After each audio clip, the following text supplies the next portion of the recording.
Bonjour, bienvenue à votre émission La Victoire de l'amour. J'espère que vous allez bien ce beau dimanche. Aujourd'hui, je me fais un beau cadeau et vous allez voir, je vous fais un très beau cadeau aussi. Je reçois avec beaucoup de tendresse quelqu'un avec qui je travaille depuis plus de 27 ans.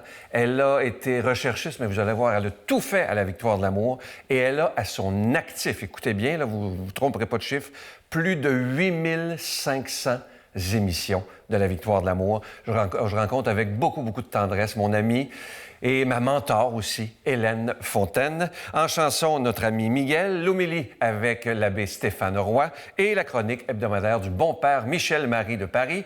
Bienvenue à votre émission La Victoire de l'amour. Un seul geste de toi viendra mon secours.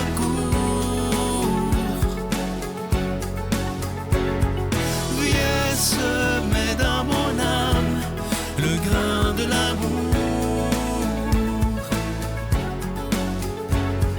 Je traverse un désert et je meurs de soif. Montre-moi le mystère qui garde la foi. Avant de vous présenter Hélène, mon amie, je veux juste vous dire un peu pour ceux qui la connaissent. Il y a beaucoup d'entre vous qui la connaissez parce qu'elle a été journaliste, elle a été mannequin pour Lise Wattier. Elle a fait beaucoup de radio avec son ami Jacques Maty, vous l'avez entendu à la radio. Elle a une des plus belles voix, sinon la plus belle voix francophone d'Amérique du Nord. Ma chère Hélène, comment vas-tu? Oh. Je te vous voirai pas, parce qu'on ne fera pas semblant. Non. Même si je peux dire ton âge, elle a imaginé qu'elle travaille encore 85 ans. Oui, je suis fière de l'avoir. Oui. Je suis contente. Oui.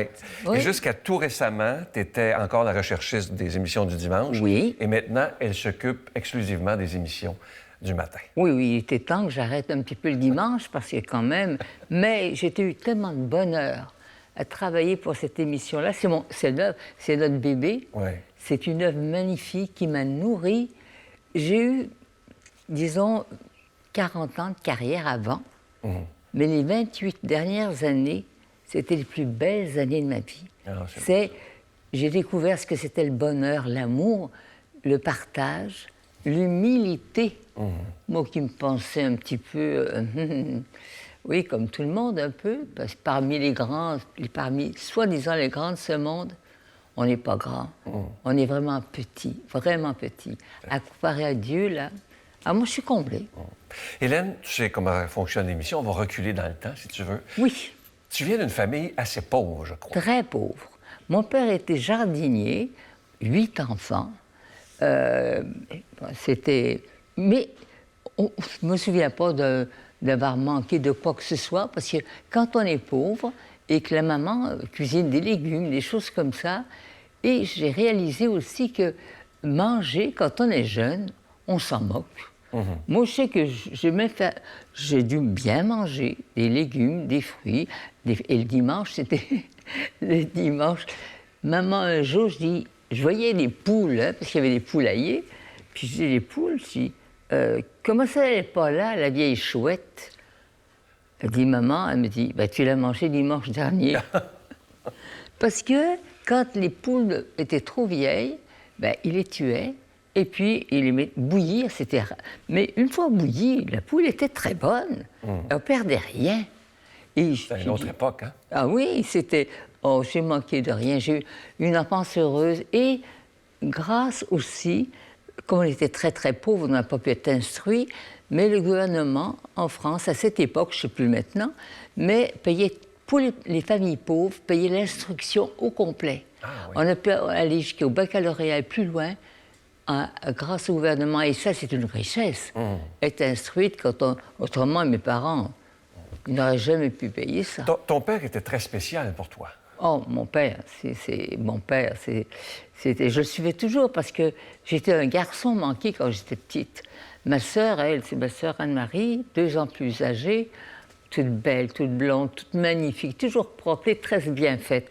Moi, j'étais toujours à la dadrouille. Mes traits, je les faisais le matin, c'était... À l'école, ma sœur était la première, toujours, les cahiers impeccables, les religieuses. Moi, j'arrivais 2 ans après, mais c'est pas la sœur d'Anne-Marie. Hélas, c'était moi.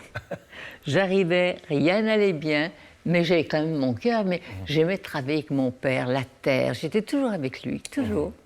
Ensuite, bon, tu es arrivé au Canada et Oui. tu as connu, comme je le disais tantôt, toute la vie du show business. Tu as été Ah oui. très populaire à Oui. la radio. Tu as fait à peu près 25 ans de radio avec Ah, M. ben, Mathieu. oui, on était 20 ans avec M. Mathy sans jamais être battu. La cote d'écoute était la meilleure. Toujours numéro un.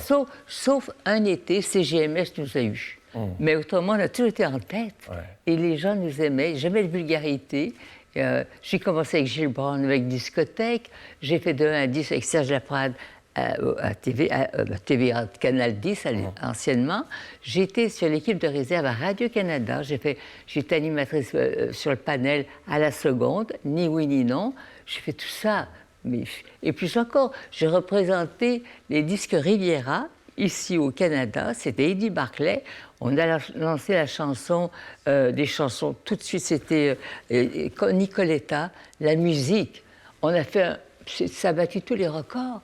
Alors, on était à New York, on était en Tu France. as fait la vie, finalement.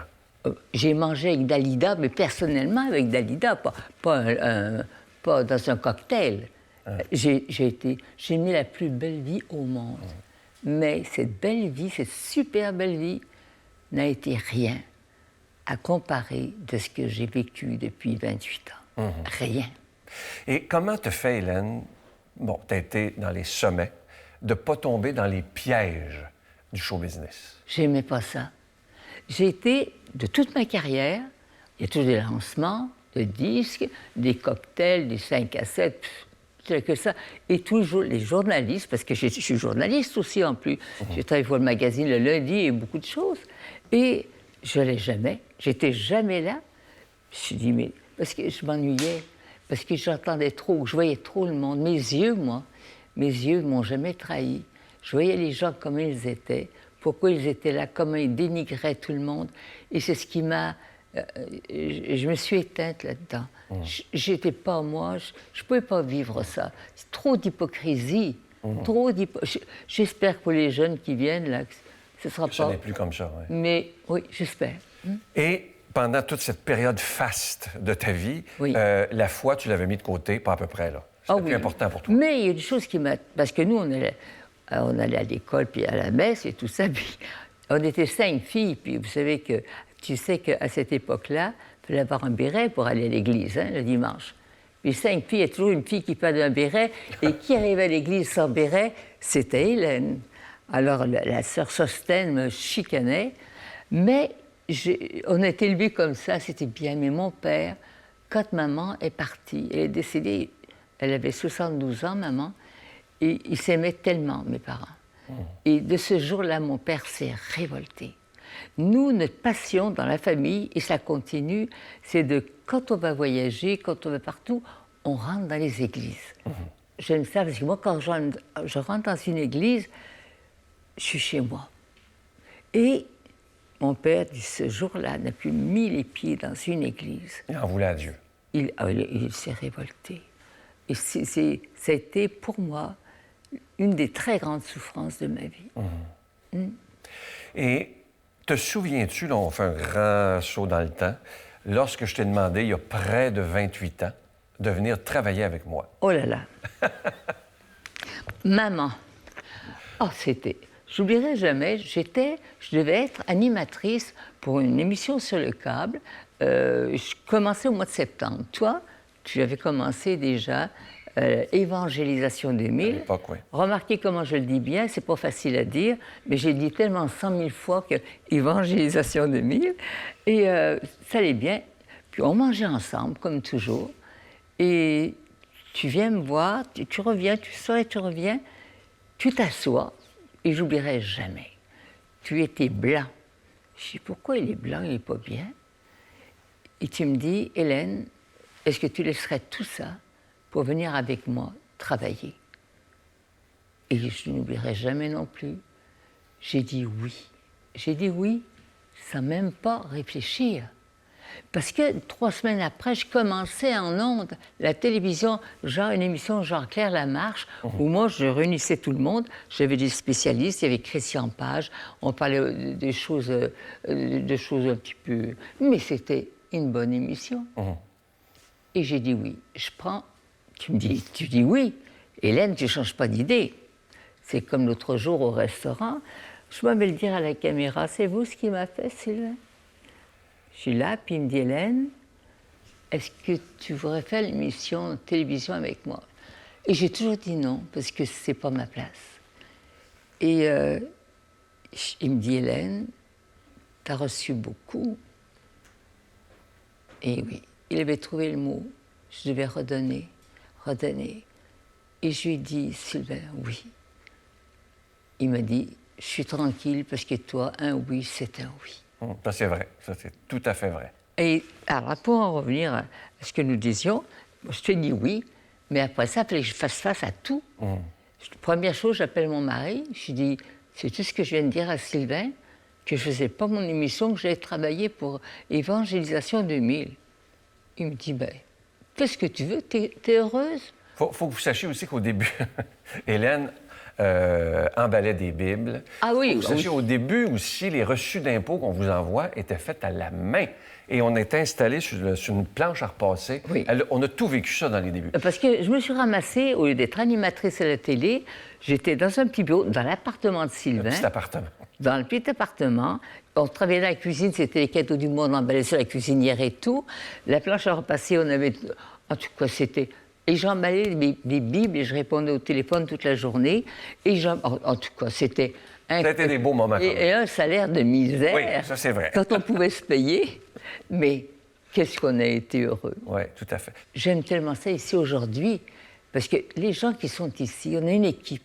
Que ce soit la technique, les caméramans, recherchistes, puis le réalisateur, Lucie qui travaille. C'est une équipe d'amour. Ouais. On est entouré. Tous les invités qui viennent le voir aussi. Là. Tout le monde, c'est ça. En terminant, oui. Qu'est-ce que tu voudrais qu'on retienne de toi? De moi, là, c'est que j'étais très heureuse, que de croire en Dieu, c'est la plus belle chose au monde. Je peux même citer deux petites phrases du psaume, parce que j'aime les psaumes, et tu m'as appris à aimer le 23. Psaume 23. À la fin, on dit « Grâce et bonheur m'accompagnent tous les jours de ma vie. J'habiterai la maison du Seigneur jusqu'à la fin de mes jours. » Et ça finit bien parce que Miguel, que t'aimes tant, que tu connais depuis si longtemps, les fleurs au nom de... Nous aussi, on a notre petite histoire d'amour. Miguel, je veux un bisou. On n'a pas le droit avec la COVID. La COVID. Mais moi aussi, j'ai mon histoire d'amour avec toi parce qu'on a travaillé ensemble dès le début que tu m'as accueilli à mon arrivée. Je peux ajouter quelque chose, Miguel. Il est arrivé ici, il parlait rien qu'anglais et espagnol, enfin mexicain, et il est venu bénévolement chez nous, il a appris le français et Évangélisation 2000, et il écrit des chansons lui-même. Pour écrire dans une langue, pour bien la posséder, tu nous donnes une belle leçon, parce que tu écris en français des chansons magnifiques pour nous. Je te remercie, Je t'invite à aller t'installer. Il va chanter ta chanson préférée. Il va chanter pour toi une chanson que tu aimes beaucoup. Bienvenue dans ma demeure. Et Hélène, je te souhaite encore une longue vie et je t'aime. Moi aussi, merci. Bienvenue dans ma demeure.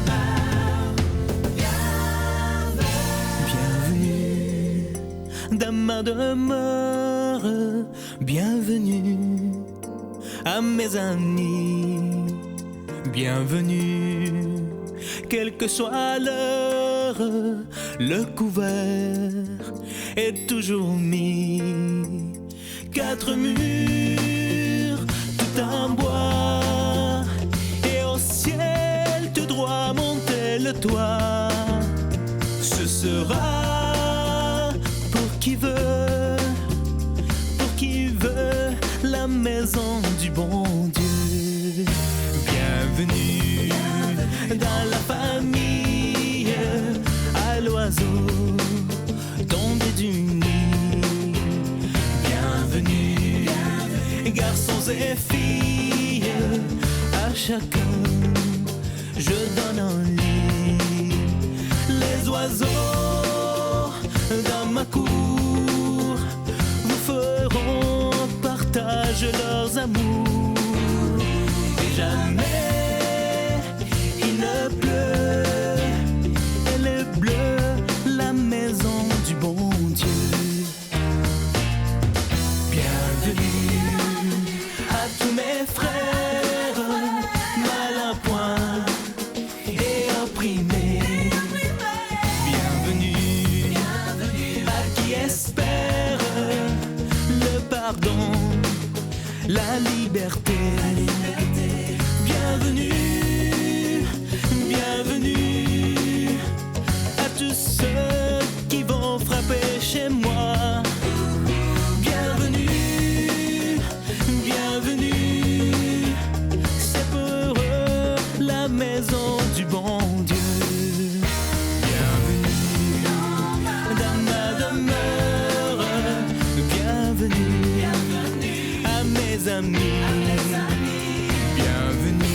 bienvenue dans ma demeure.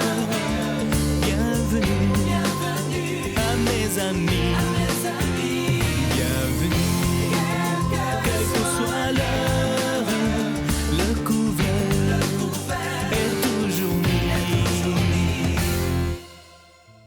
Notre Père qui es aux cieux, que ton nom soit sanctifié, que ton règne vienne, que ta volonté soit faite sur la terre comme au ciel. Donne-nous aujourd'hui notre pain de ce jour. Pardonne-nous nos offenses, comme nous pardonnons aussi à ceux qui nous ont offensés. Et ne nous laisse pas entrer en tentation, mais délivre-nous du mal, car c'est à toi qu'appartiennent le règne, la puissance et la gloire pour les siècles des siècles. Amen. Mon Père, je m'abandonne à toi. Fais de moi ce qu'il te plaira. Quoi que tu fasses de moi, je te remercie. Je suis prête à tout, j'accepte tout, pourvu que ta volonté se fasse en moi, en toutes les créatures. Je ne désire rien d'autre, mon Dieu. Je remets mon âme entre tes mains. Je te la donne, mon Dieu, avec tout l'amour de mon cœur, parce que je t'aime. Et que ce m'est un besoin d'amour de me donner, de me remettre entre tes mains, sans mesure, avec une infinie confiance, car tu es mon Père.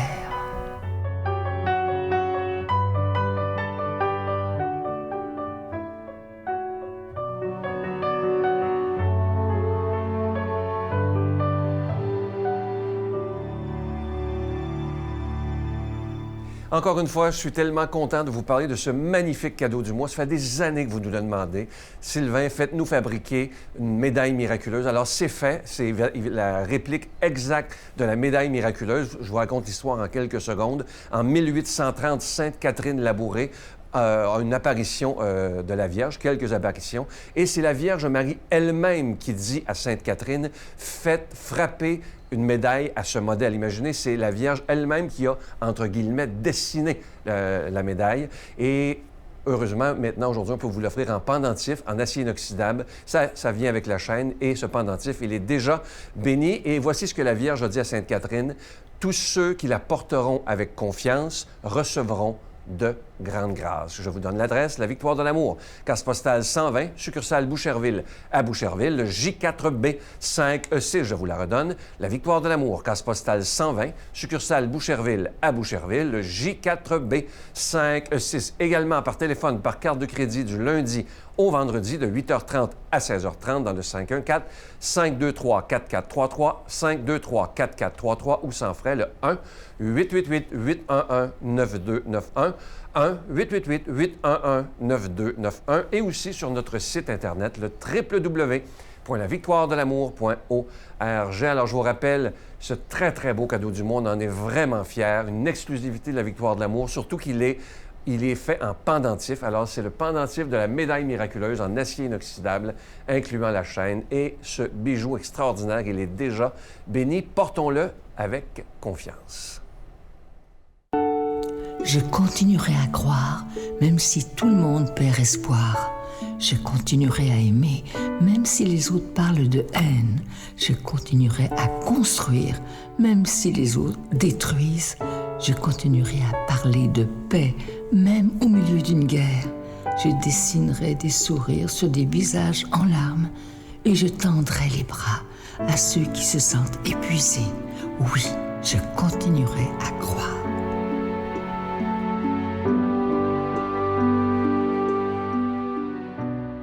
Mon Dieu, donnez-moi la sérénité d'accepter les choses que je ne peux changer, le courage de changer les choses que je peux et la sagesse d'en connaître la différence. Amen.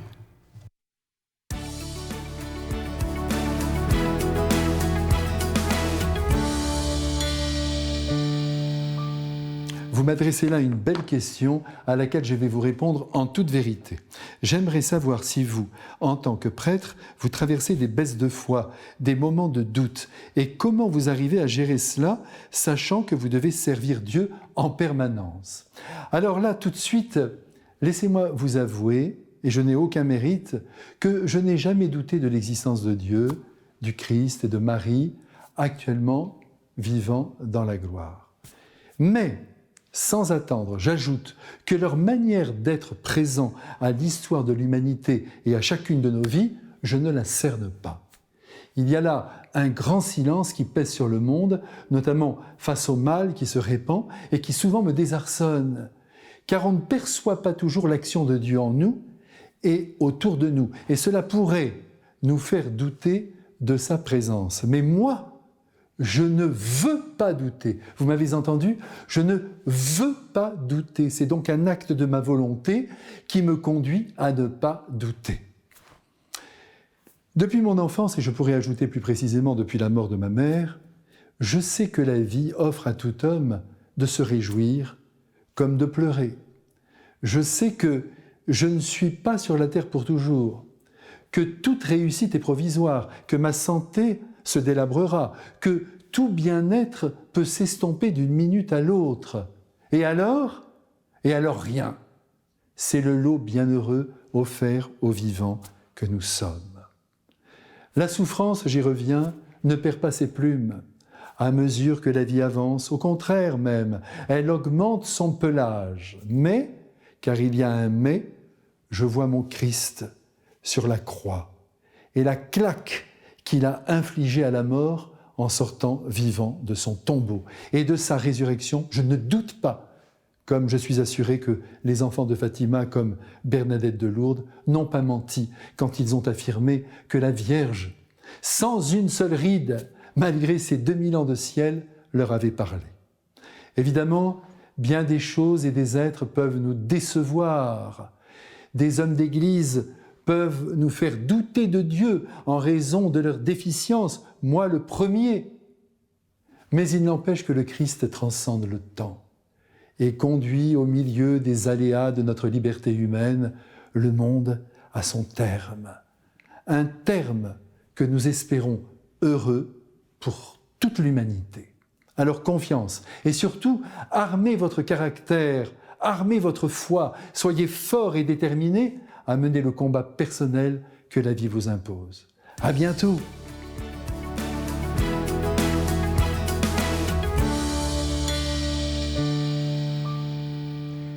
Évangile de Jésus-Christ selon saint Jean. Dès que Judas fut sorti, Jésus dit maintenant, « Le Fils de l'homme est glorifié et Dieu a été glorifié par lui. Dieu le glorifiera en lui-même et c'est bientôt qu'il le glorifiera. Mes petits enfants, je ne suis plus avec vous que pour peu de temps.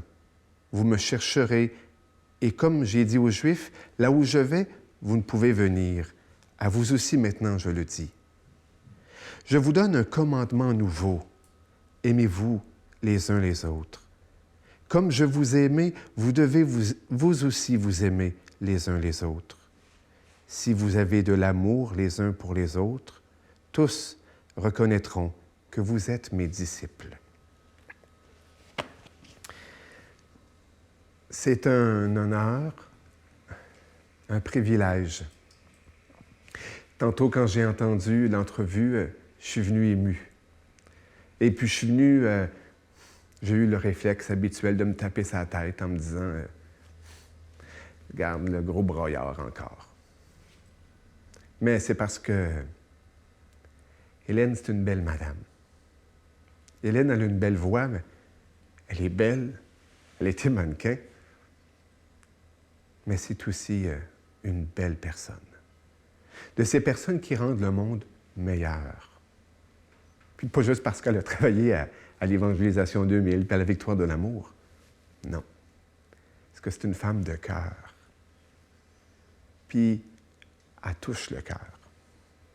Elle est venue toujours me chercher le cœur. Puis, honnêtement, vous savez, derrière les invités qu'on a eus à l'émission, les témoins, il n'y a pas grand-chose avec Sylvain qu'Hélène n'a pas regardé, n'a pas vu. Et si la victoire de l'amour est comme un corps, Jésus, vous le savez, d'ailleurs, c'est un peu juste avant ce passage de l'Évangile qu'il en parle. Si Jésus aime parler d'un corps, la victoire de l'amour, c'est un corps. Puis, je ne dirais pas qu'il y a deux têtes, mais il y a une tête puis un cœur. Je vous laisse deviner c'est qui la tête, puis c'est qui le cœur. Puis c'est beau. C'est beau, ça, vous savez, parce que c'est Jésus. C'est à l'amour que l'on vous reconnaîtra comme mes disciples. Hélène, t'es la voix du Notre Père, t'es la voix de la prière de la sérénité. Mais ce qui m'a particulièrement toujours touché, quand on a fait des émissions, spécialement les émissions de semaine, c'est que combien de fois tu m'as demandé de prier avec toi après? Combien de fois tu m'as demandé, au début, on était un peu gênés l'un et l'autre, tu as dit « Mon Père, voulez-vous me bénir? » Et là, bien, quand on pouvait se toucher, on se prenait. Et puis on priait ensemble. Et puis on vibrait. Puis, vous savez, au tout début, parce que Hélène, elle l'a dit, hein, c'est pas la femme du devant, c'est dans la victoire de l'amour, c'est la femme des coulisses. Eh bien, il y avait un petit stress. Et au tout début, je pense qu'il n'y a pas grand monde qui l'a même vu. Ce qu'elle a fait, c'est qu'elle a fait un beau signe de croix, juste avant que le show parte. Hélène, tu es une femme de prière. Et c'est peut-être justement le fait que c'est ton cœur qui prie. C'est ton cœur qui touche le cœur de Dieu. C'est ton cœur qui est habité par Jésus. Hélène, je te souhaite encore de très, très, très belles années. Il faut te dire merci. Et je veux te dire merci pour un des membres de l'équipe. Je me rappelle encore quand à la prison, tu m'as téléphoné pour me dire est-ce que vous viendriez accompagner un prisonnier qui veut venir à l'émission? Hélène, merci du fond du cœur pour nous tous que tu as su rejoindre avec Sylvain pour cette grande œuvre de la victoire de l'amour. Puis Hélène, je voudrais t'embrasser. Je voudrais te serrer fort. Je voudrais te dire que je t'aime 1000 fois avec le cœur de Dieu. Et que le Seigneur te bénisse, Hélène, au nom du Père, du Fils et du Saint-Esprit. Amen. Je vous salue Marie, pleine de grâce. Le Seigneur est avec vous. Vous êtes bénie entre toutes les femmes, et Jésus, le fruit de vos entrailles, est béni. Sainte Marie, Mère de Dieu, priez pour nous pécheurs, maintenant et à l'heure de notre mort. Amen. Il y a eu beaucoup d'émotions dans cette émission-là. Encore une fois, ma chère Hélène, merci de tout mon cœur. Et la semaine prochaine, ne manquez pas l'émission. Je rencontre avec beaucoup de joie l'auteur du livre à succès mondial « Dieu, la science, les preuves ». Ne manquez pas ça, dimanche prochain. Bye bye.